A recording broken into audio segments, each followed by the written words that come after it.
Today's segment of Sound Balming is brought to you by Jimmy and Mary's Authentic Body Care. I cannot express to you how much we love their products. Although we use them all year, as the weather gets colder, we need these products even more. The dreaded drop in temperature, the dryness, the itchiness, and the unnecessary flakiness is inevitable. Shea Butter from Jimmy and Mary's Authentic Body Care is the only thing that works for my skin and hair needs. Not only do these products cure my dry skin, the whipped butter goes on smoothly and doesn't leave that uncomfortably thick, sticky residue. Bonus? It smells absolutely amazing. There are so many different scents to choose from too. Not only do they carry skincare products, there are products for authentic living, face, shower, hair and beard, spritzers and perfumes, and bath products. Let me tell you, we cannot even keep the stuff in the studio. The entire production team as well as all our children use Jimmy and Mary's product. Jimmy and Mary's take pride in creating quality, handcrafted products from simple ingredients for the entire family. Their products are made for all skin types and are 100% handmade, 100% vegan,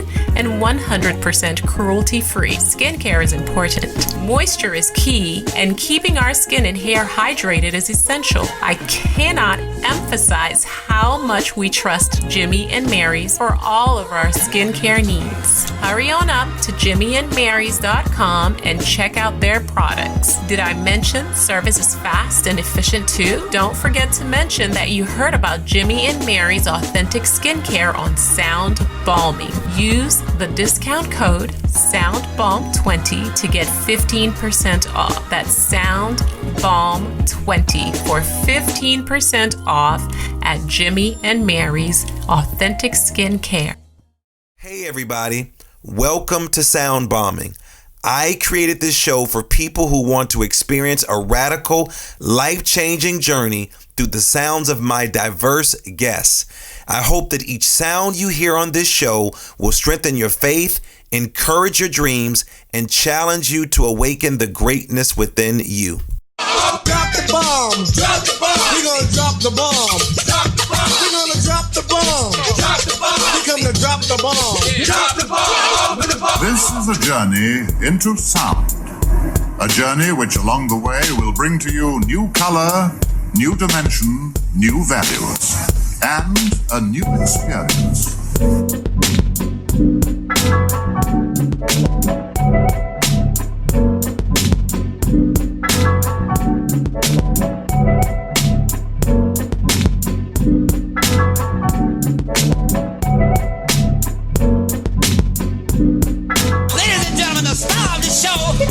Lamar Darnell Shields.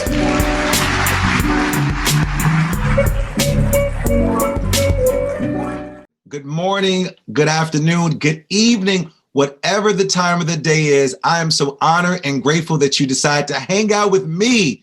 Welcome to my show. I'm Dr. Lamar Darnell Shields, the creator of Sound Bombing. And my goal with this show is to introduce you to people with ideas that will help you unlock your full potential, like my next guest, Genevieve Piturro. But before we introduce Genevieve, I want to thank all of you all for joining me. And if you are new to the show, hey, welcome to the Sound Bombing community.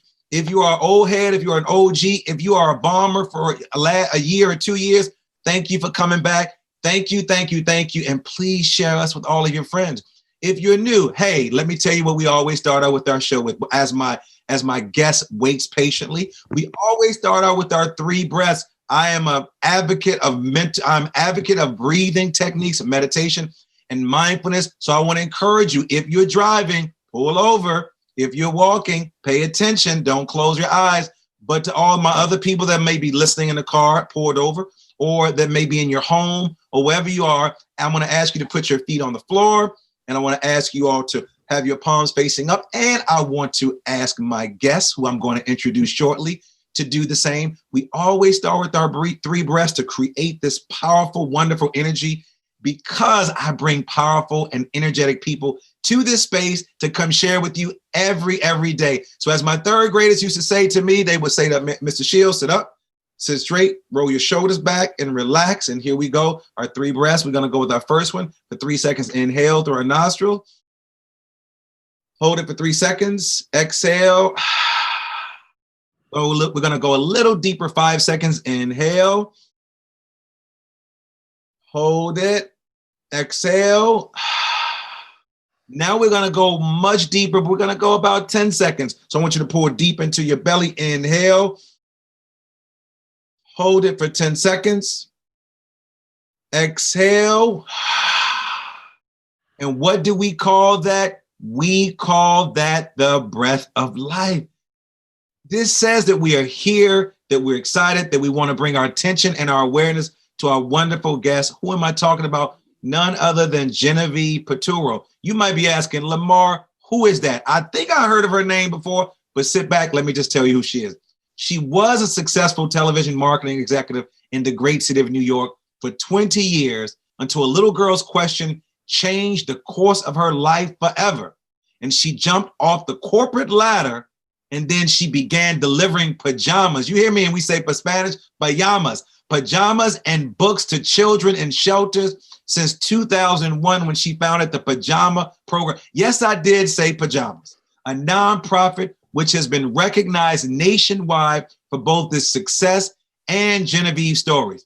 She is now a professional speaker and consultant, sharing life and leadership lessons she's learned through her Pajama Program that's helped her to appear on Oprah Winfrey, The Today Show, Good Morning America, The Early Show, CNN, and Fox and Friends, and has been featured in the O Magazine, Forbes, Wall Street Journal, and Parenting Magazine, among others.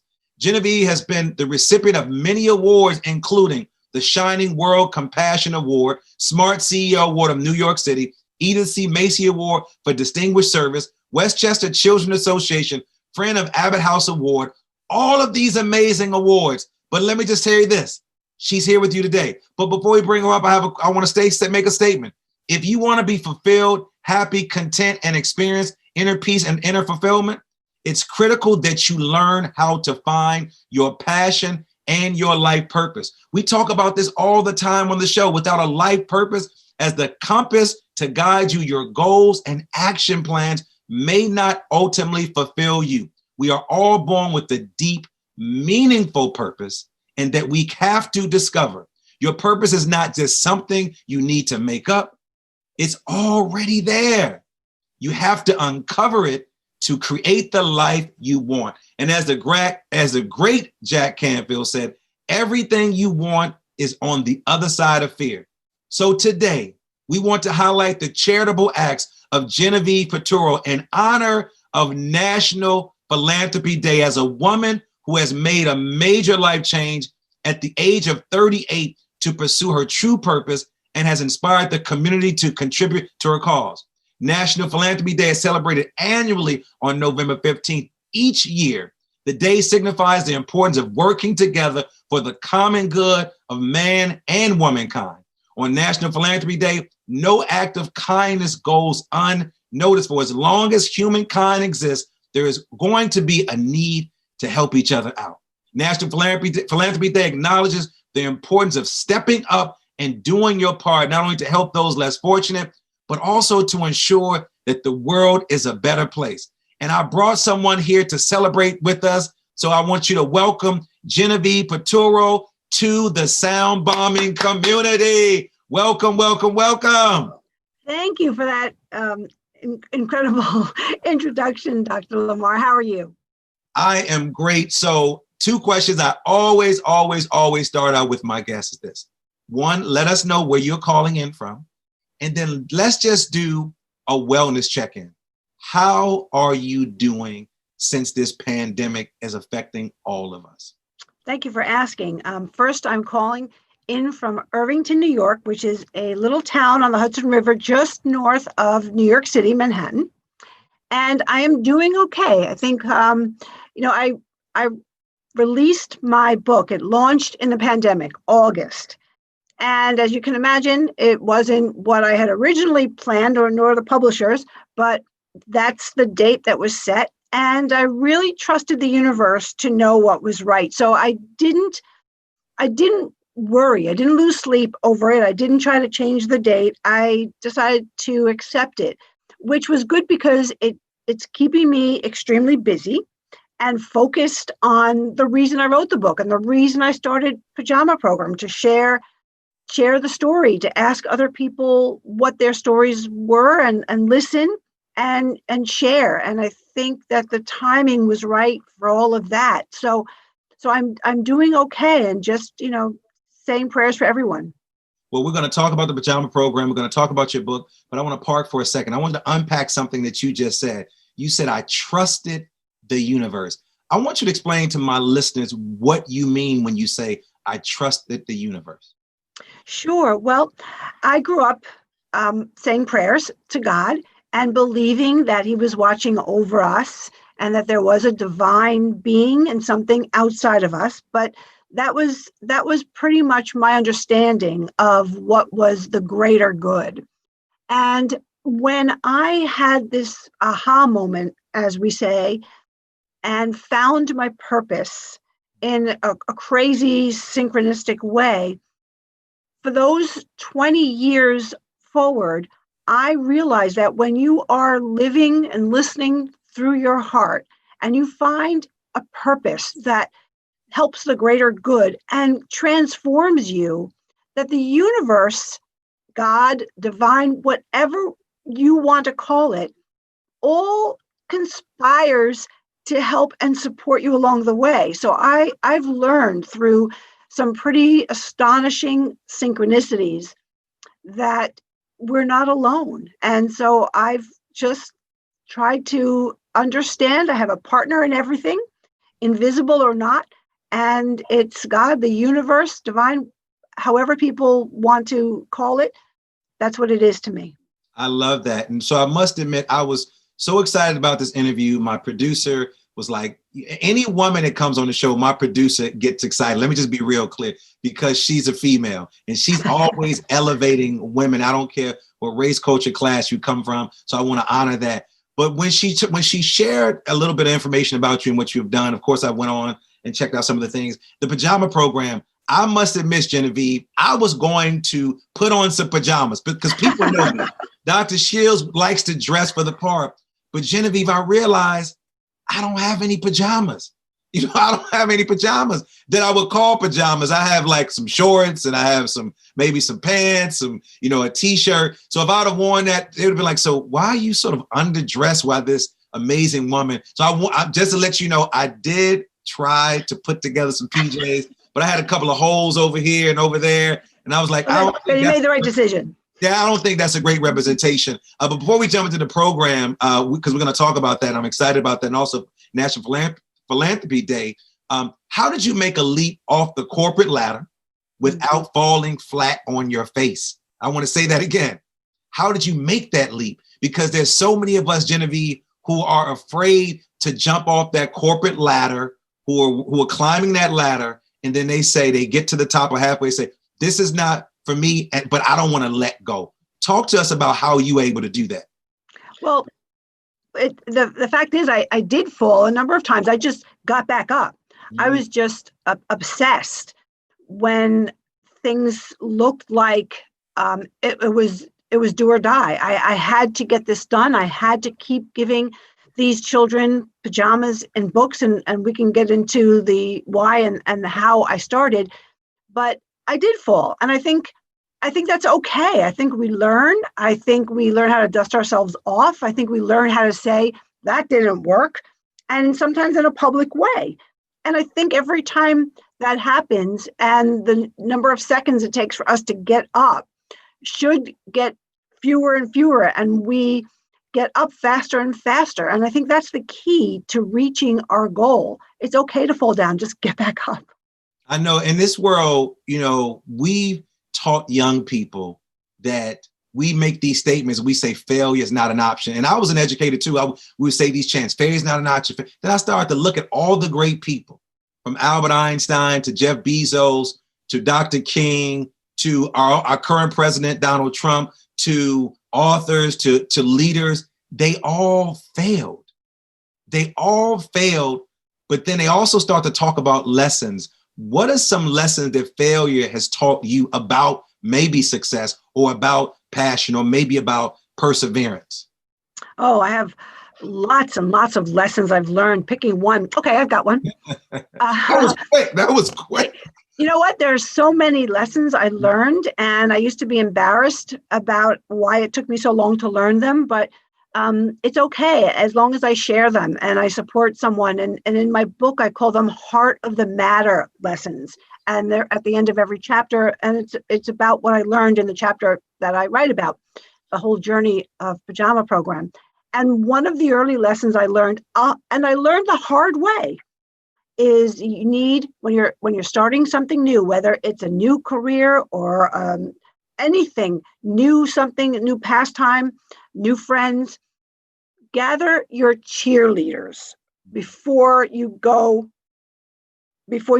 too far in, because if you're going to make mistakes, and I can share a mistake and why I learned about the cheerleaders' importance, you need those people that know you and love you no matter what, to be there, to have your back, to help you brush yourself off, to give you a hug, to give you that rah-rah speech when you've just been hit, when you just fell down, when you feel alone, because that's a big part of that support and that courage that you need to get back up. I told a friend and colleague what I was thinking about leaving a corporate job to start this nonprofit. And I really didn't have any answers about how I was going to do it, how I was going to pay my bills, or how I'd make the transition, if it was even feasible.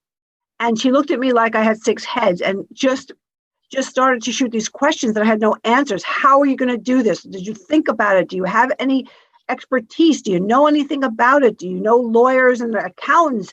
Do you have a plan?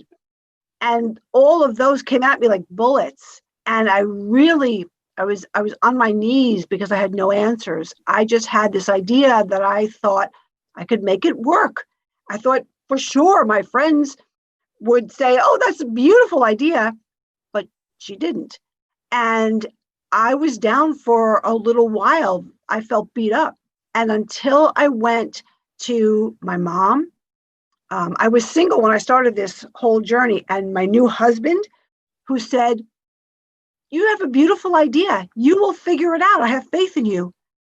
Those people make all the difference. So gather your cheerleaders. Wow. You talked about the heart of the matter. I don't know if you're familiar with a guy named Parker Palmer. I love Parker Palmer's work. I'm not sure if you're familiar with that. But he talks about this whole concept of soul versus role. Like we have this role. Mm-hmm. The role is I'm a teacher, but the role is that I'm a construction worker, but my soul says I'm a musician. My mm-hmm. role is that I'm a teacher, but my soul says I am a philanthropist. He says when your soul and your role come together like a V, that's sort of your true vocation. That's sort of Beautiful. Your true calling. Can you talk to me about calling? When you hear people talk about the words like, oh, that's your calling and that's my passion. Explain to me what those two words, calling, passion, mean to you. Sure. I didn't think that each of us had a purpose. I thought that word purpose was for people like Oprah and like Einstein, like all the people that you mentioned, and in our day, Oprah and Deepak Chopra and, Bezos and all of these mega entrepreneurs. I thought they found their purpose. I didn't know all of us can find our purpose. And I wasn't looking. I think I was just open. I was climbing the corporate ladder because I thought that's what I wanted to do, be that single, successful woman in a man's world, go for the top office, go from assistant to VP. And I was doing that for over a dozen years. And I liked it. I really did. However, I was alone. And one afternoon, alone, I heard a voice in me. And the voice asked me, if this is the next 30 years of your life, is this enough? Now, it shocked me. And I wondered, how long has this little voice been trying to ask me this question? And I've been just a workaholic and crazy, busy climbing. how long has this question been out there for me? And I realized, because I heard it so loud and clear, I realized it's not enough. I'm alone. I'm not doing anything for the greater good. I'm making money and I'm making other people money, but it doesn't amount to anything. And when I realized that, the next couple of seconds, just as fast, came my question: how can I bring children into my life? Because at 38, single, I thought, I'm not going to have my own, but I can't wait. And that's when I started reading to children in emergency shelters. And there are so many things that happened, and that's when the aha moment happened. So if you're open, which is what I tell people now, and so much I've learned in 20 years, if you're open and you ask your heart to speak up, and you keep asking, and you're really sincere about finding what your purpose is and believing you have one, it will speak up and you will hear it. Is that what you called your heart-voice connection? Yes, that's exactly it. So let's talk about that heart-voice connection. What about the other voices that tend to drain us out, Genevieve? Grandma, great-grandmother, uncle, cousin, teacher, coach, the president, the mayor, the politicians, the rabbi, the imam. What about all those other voices that sort of get in the way? Right. I think all those voices make up our head voice, and we all hear them from the moment before we even are born. We hear voices, right? And I think they all come together as our head voice. And so as we grow up, we know the shoulds and what paths are available to us and what we can and can't do. And it's easy because we're not creating anything. We're just following something that's already been done and is a possibility, or so we think, for us. A pretty good chance that there'll be somebody to show us the way, because it's not a unique path. People have been there before, and everyone in our world is comfortable for us to go on that path. But what happens when there's something in you that's nudging you, and that starts to speak up and starts rumbling, and you listen to it, the minute you make a commitment to listen to it and move in the direction of that guiding voice, your head will fight. Your head will tell you all the reasons why you shouldn't be listening to that other voice, and all the things that could go wrong, and all the people that you will disappoint, on and on. But the more you invite that heart voice to lead, the more the head voice will say, well, I see she's not listening to me. So all I can do is then help and be the head for that heart voice that's now going to lead. And it does. It sort of gets in line. Your head takes all the knowledge that you've given it and that it sees, and then it swaps roles and it supports you and your heart voice. It does happen. Well, speaking of your heart voice, your heart led you to read to children in emergency rooms, and then also purchase pajamas for all these young people. Talk to me about that idea. Reading, I get. Pajamas, kind of stuck on that. Sure. Well, that afternoon, when I heard that question, if this is the next 30 years of your life, is this enough? And I answered no. And then I answered, how can I bring children into my life? My mind immediately went to the TV news and the newspapers that I read every morning and watched every morning. All those children that were harmed by people who were supposed to take care of them. And I saw, pictures of police arresting people and taking children into an emergency center that took care of them and they were safe. And I called the police and asked, where do you bring those children? Can I go and volunteer?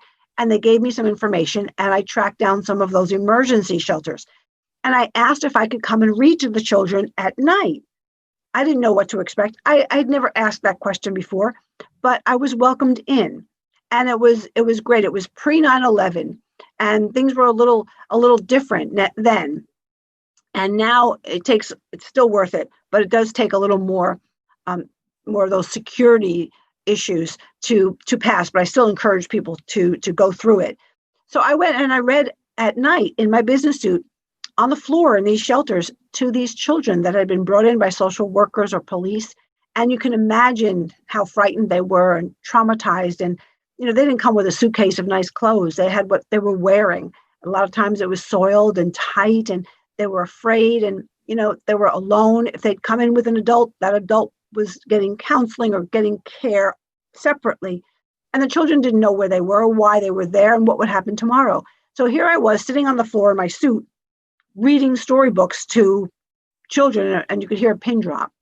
And week after week, different place after different place, though the scenario was similar. One night I followed where they were taking the children to go to sleep at night. And when I peered in, it was the same type of a bare room, couple children on each surface of a single cot or a futon or, some kind of a bed, 2 or 3 at a time, and they were wearing the same clothes, and I could tell that they'd worn them for days. And I asked the staff if I could bring pajamas the next week. Why? Because all those memories of my mom putting us to sleep just came rushing to my mind. And I had never thought about that for 38 some years. But those pictures came rushing to me, and what I saw was nothing like that bedtime experience that I had. And I was so grateful in that moment. And that's why I asked if I could bring pajamas. And when I brought them and started handing them out to the children, one little girl wouldn't take them. She was so afraid of me and of taking them. And her pigtails were lopsided and her clothes were tight and her shoes were huge. I mean, it didn't even look like they were her own clothes or shoes. And I kept trying to give her the pajamas. And at the end, she just whispered to me, "What are they, miss? What are pajamas?" And I looked at the staff person with her, and she mouthed to me, she doesn't know what pajamas are. And that was it, Dr. Lamar. I just couldn't stop thinking about her. And I had no idea in that moment what the next 20 years would look like. I just wanted to get through that night and not cry and not let her see that, something she said, hurt me. And I didn't want her to feel anything negative. And I just was beside myself. And I still am when I tell that story and when I think back to her. That was my aha moment. And I learned quickly that this little item represented so much more than the cloth. It represented love and compassion and security and listening and being and seeing the child and what they need most and giving them what they need most. I could keep getting choked up about, even this is 20 plus years ago. And that's the power of passion and vision and perseverance. Because I think about the young people that I've come in contact with, and every now and then I'll pull up a story and have a conversation. And it still chokes me up because quite often I always wonder, whatever happened to ... Like whatever happened to that person? What are some of the books that you read? I mean, how did you choose some of the books, and what are some of the titles that you chose to read? I was excited. Those first couple of days, I went into the bookstore and I asked in the children's department, what are the best stories for kids? At that time, I was an adult and I didn't have children, so I didn't know what was popular. But it turns out that there are a lot of stories, Goodnight Moon, Velveteen Rabbit, even the good old classics. There are so many stories that have withstood the test of time, but then there were so many more. And I just took armfuls of stories for age like 5 to 10 with me. And I don't know that it mattered what the story was. Of course, I made sure they were all happy. But I think just being with the children and trying to be a soothing voice for 45 minutes, showing pictures and telling a story, I could have been speaking, in gibberish, and I think that they would have felt calm and peace, and I hope felt the love I was giving. So my mom made up stories. So once in a while I made up a story, but I wasn't as good as she was. I was good. I was freestyling. I would pull my nephew into the story all the time. Yes. I would say his name and he was like, "What?" me, it would just be so funny. But again, two of my favorite words, I just interviewed this guy, Terry Rich, and he had it on the back of his wall. One of them is imagine and create. And he had this back there. Terry's a creator and does some amazing things. What's your favorite thing about giving pajamas away? Oh, my goodness. Well, the kids always want to put them on right away, just because they're soft. They're usually softer than, jeans and T-shirts. And they want to put them on right away. And whether they can or not, it's a joy. It just touches my heart when they want to. Wow. I love that. So you go from this corporate world to then working with young people, reading to them pajamas, but also know that you have your own master class. Can you share with us your master class, and then also talk about your book? If your book is connected to your master class, or if it's not, but share some stories about your book and why you wrote that. Sure. Yes, the book connects everything. I tried to write the book while I was executive director of Pajama Program, because I started as founder. I'll always be founder, of course. And I was executive director for most of the 20 years. And I just didn't have time. I never knew we would grow to 63 chapters around the US, 20 years, and 7 million pajamas and books. It never dawned on me in the early days. So I said, I'll write a book. And I wanted to write about how powerful one story is. And as the years went by, it was more and more powerful. And the human connection is everything. And I kept accumulating and taking notes on all the life lessons I learned every step of the way, and all the crazy, mysterious, synchronistic things that were happening, and how the universe was always there, and how when I fell, what it took to get me back up. So the book is the journey, but the life lessons and the heart of the matter takeaways. And I would speak very often about our story, and always just looking for more support, because that list of kids who need pajamas was just always growing. And I loved being out and speaking and, coaching, mentoring other people who had a dream that they wanted to fulfill. And so I didn't know how we'd grow, but when it became clear that all the business pieces were growing and I was doing the best I could, it wasn't my favorite part. My favorite part was this, telling the story and talking with people. So I gave up my executive directorship, and we hired someone to do that so that I could write my book and speak. And so that's what I'm doing. So the master classes came because of the quarantine. The pandemic and the quarantine just eliminated the opportunity for me to continue traveling and speaking to groups. So I took the lessons in my book and I did 10 master classes on all how to inspire and empower your team, how to listen to your heart voice, how to create a vision board, all the lessons that we're talking about and more, everything that contributed to the success of Pajama Program. And I started doing them virtually for groups, mostly one or two times in individuals, but for groups of 40, 60, 20 different groups. And I think it was really again, the timing was really perfect, because I was hoping that people who'd put their dreams on the back burner because of the pandemic and quarantine would feel the value of bringing them up to the forefront. If you can't make a jump or a leap, I say, let's make a slide. Let's find a way to slide your passion, whether it's playing the piano, whether it's wanting to be a teacher, maybe you want to be a veterinarian. Do something for an hour every week that makes your heart sing. So don't forget that dream.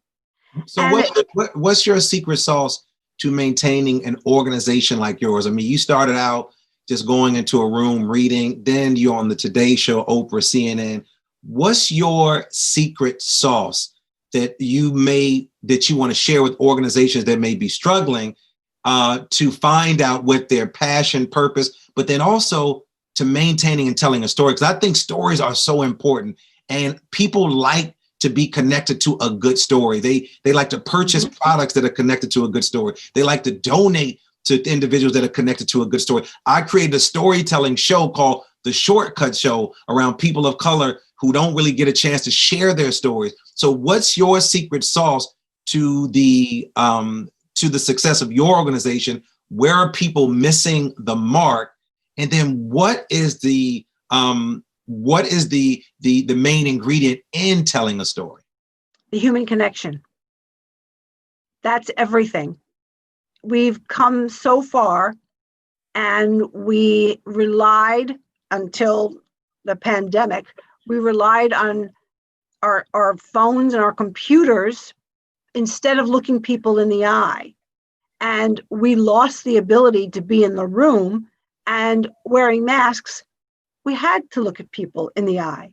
And on Zoom, we have to look at people in the eye. We have to look at their faces again. So we grew because of this story. And like you said, the importance of a story is amazing at how people will rally for you. Everybody can feel the loneliness when I tell the story of that little girl, that frightened little girl. We all have those moments of being so vulnerable that we just feel like the earth is going to swallow us up.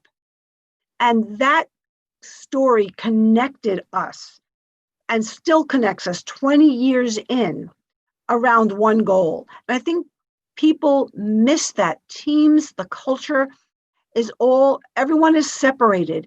Everyone is thinking about just what they're doing, and they don't realize the meaning of what we're doing together, and the potential of finding how leading with meaning changes how you view each other and how you view your team and how you view those goals.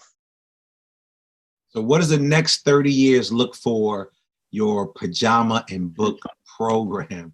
What should we expect in the next 30 years? And has COVID played a role in you not being as visible as you probably were before COVID? Has COVID slowed the work down with this face-to-face time with these young people? Well, for Pajama Program, there's our website's pajamaprogram.org, and the team now is doing some great work doing storytelling online for the children that can see it, can be part of it, because we can't bring the children to our reading centers now. So on that website, you can find everything that's going on, but bedtime is our niche.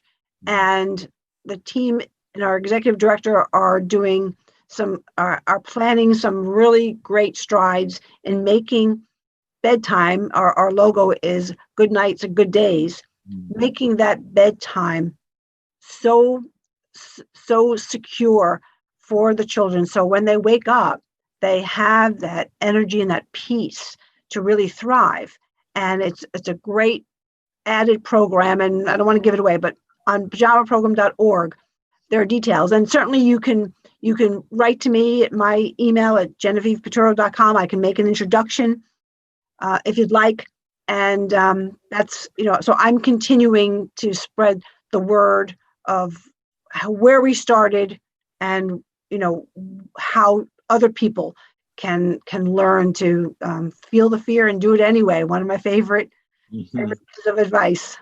So what are the next 30 years looking like for the organization and for you as you then also work with other for-profit and nonprofit organizations, sharing your stories and your strategies? Well, continuing to just promote the bedtime routine is for Pajama Program. But again, there are more details on the website. And for others, I think everyone has just been reevaluating in the last 8 months their own lives. We've all had to look inward. And I hope and I encourage and I hope to inspire people to take that dream off the back burner and slide it up, because there are so many things that are more important than staying in a life that doesn't have meaning for you. There is meaning for each of us. Every single one of us is purpose. So speaking of purpose, what type of feeling does Genevieve as she lays down and maybe reads her bedtime story, be it something on Calm, something on some meditation app, or maybe a story, when you go to bed at night, thinking about what you're doing and what you've done over the years, do you sleep well? And what are some of your thoughts as you reflect on all the work that you've done? I do thank God every night and all day that I did trust that voice, and I continue to trust that voice because it changed my life. It made it full where it was empty. I didn't even know it because I was just running so fast. And I feel like it changed some lives. It brought a whole community, a whole country, together for one purpose. There are people who felt compelled to help and who feel compelled to help. And all you need is a group of people with similar goal as you have to make a difference for children in that situation. And you can reach that goal. And for nonprofits, every nonprofit has their group of people who feel the same way about their focus, and they need each other and we need each other. So I do feel good. I still lose sleep. It's hard to know you've built something that depends on fundraising, specifically. So I think about that, and I'm always trying to contribute in some way to spread the word about sharing the need, and trust the universe that the needs will be met so that number of children that we can comfort grows. I'm trying to inspire adults who think it's too late to make a change and tell them it's not too late. It's never too late.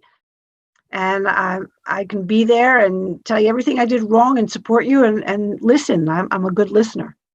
So Genevieve, when you saw on the news the mass, I don't want to say incarceration, but the mass of young people, this massive roundup of these immigrants who were coming to this country.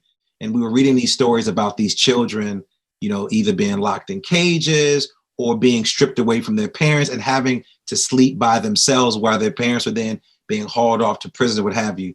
What were some of the thoughts going through your mind? Because as I'm thinking and listening, as I'm listening to what you're saying, and as I'm thinking about the information that was given to me, I'm thinking, if I worked for your organization, my mind would just be like on 10. What was some of your reactions when you saw those things happening to the children, if you did see some of those things happen to children? And then did your organization play any role maybe connecting with any of the agencies or organization to provide some of the support for those children?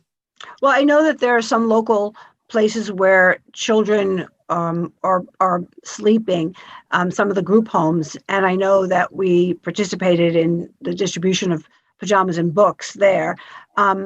Anytime I see children alone in a dire situation at night, I feel,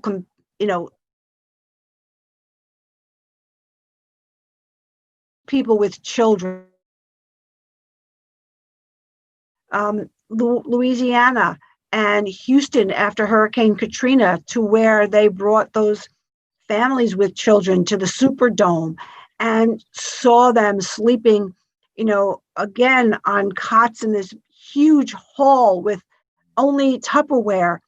Every situation where there's a child who is that afraid and vulnerable is heartbreaking, and there never seems to be enough attention to the bedtime. And I'm so glad that we are doing the work we're doing to talk about how important that bedtime is, because it can be really scary. And in some of these instances that we're talking about, it can bring nightmares. It's really scary.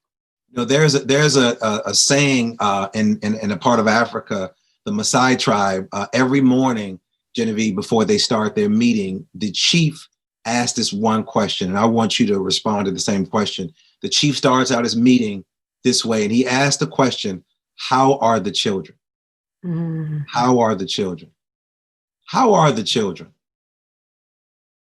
Yes, that's a beautiful question. That's what our future is. That tells us how we are as human beings, how we're taking care of the young, vulnerable ones who depend so much on us for every single thing. And we need to give them the foundation, the love, the comfort, the security that they need to wake up every day and feel good and, go to school and learn and love and share and be part of a community and take responsibility for their actions. And it all starts with us, how we treat them. You're so right. So we know it is we're just wrapping up National Philanthropy Day. Talk to my listeners about the significance of National Philanthropy Day, and then how can they get involved in these days of celebration as we sort of celebrate this every year? Yeah, I think it's great for us to talk about it.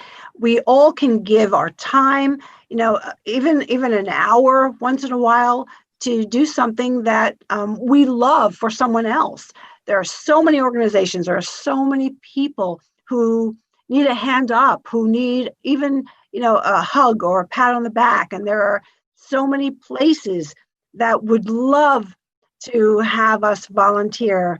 It doesn't have to be funding. It can be time. It can be a ride somewhere. It can be a meal to someone.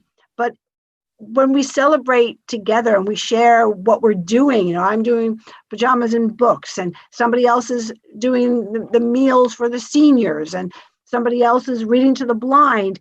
It's such a joyous conversation. And so much of what hurts us and so many of the problems we have disappear in that hour of giving and giving back to someone. And I've heard it a million times. It is the best way to forget your problems, to help somebody. It is. Dr. King once said that we all can be great because we all have the ability to serve. And also the great Shirley Chisholm, the first woman to run for president, said, service is the rent that we pay to live on this planet. So I want to thank you for your service and your commitment to young people, but then also your service and commitment to building a nonprofit, for-profit organization and helping them develop their story and their vision and mission. How can our listeners get in contact with you? And if they want to join your masterclass as well as purchase your book, I know you gave out a couple of other websites, but want to join the masterclass, want to get in contact with you and purchase the book.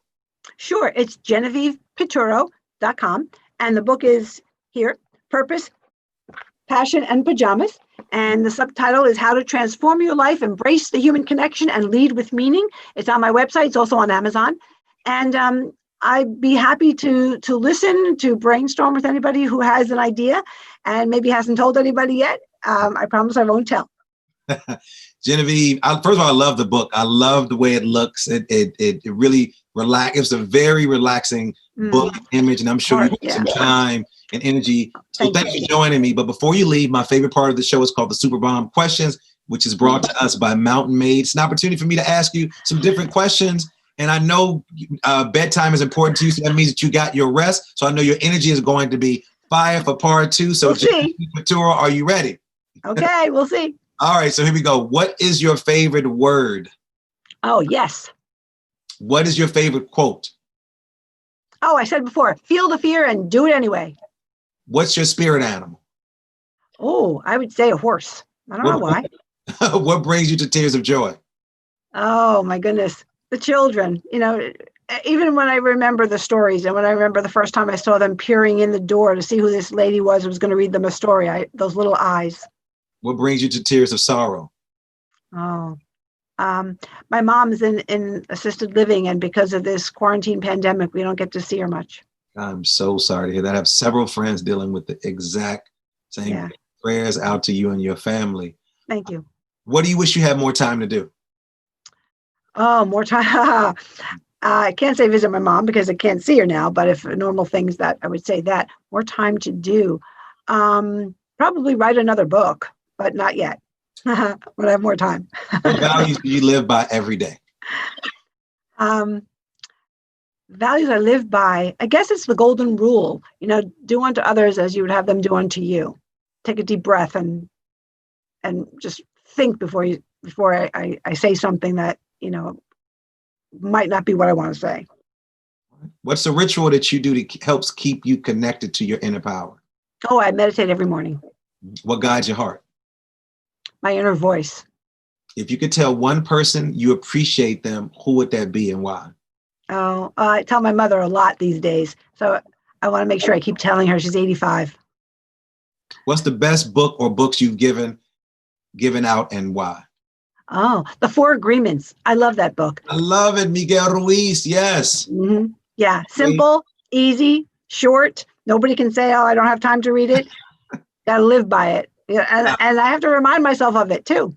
Yes. Four Agreements. And he also has another one with his son called The Fifth Agreement. I love Miguel Ruiz. Final question. Here we go. Brrr. Okay. Genevieve, if you won a Mrs. America talent competition, what would your talent be? Oh my goodness. Swimming. I guess swimming. I do laps. So we would have to bring a swimming pool on the stage. I'm sorry. Genevieve Piturro, please go and check her out. Amazing, amazing, amazing. Pick up her book. I want to thank you for hanging out with me in the bomb shelter. It has been a blessing just talking with you. Thank you. You've been on so many platforms. It's an honor that you hung out with us and the sound bombing. So I appreciate you for everything that you've done.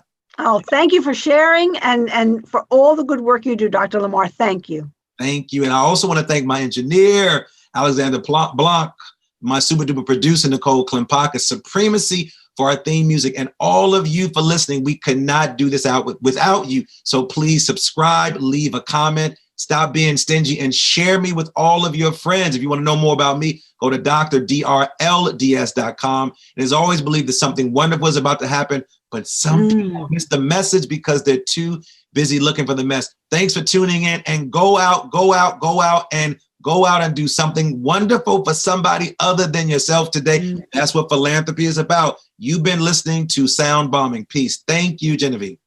Thank you.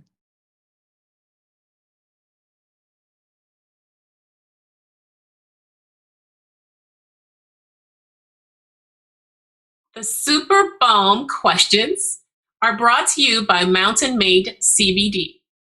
Mountain Made is changing the CBD game by offering a line of high-dose CBD tablets at an affordable price.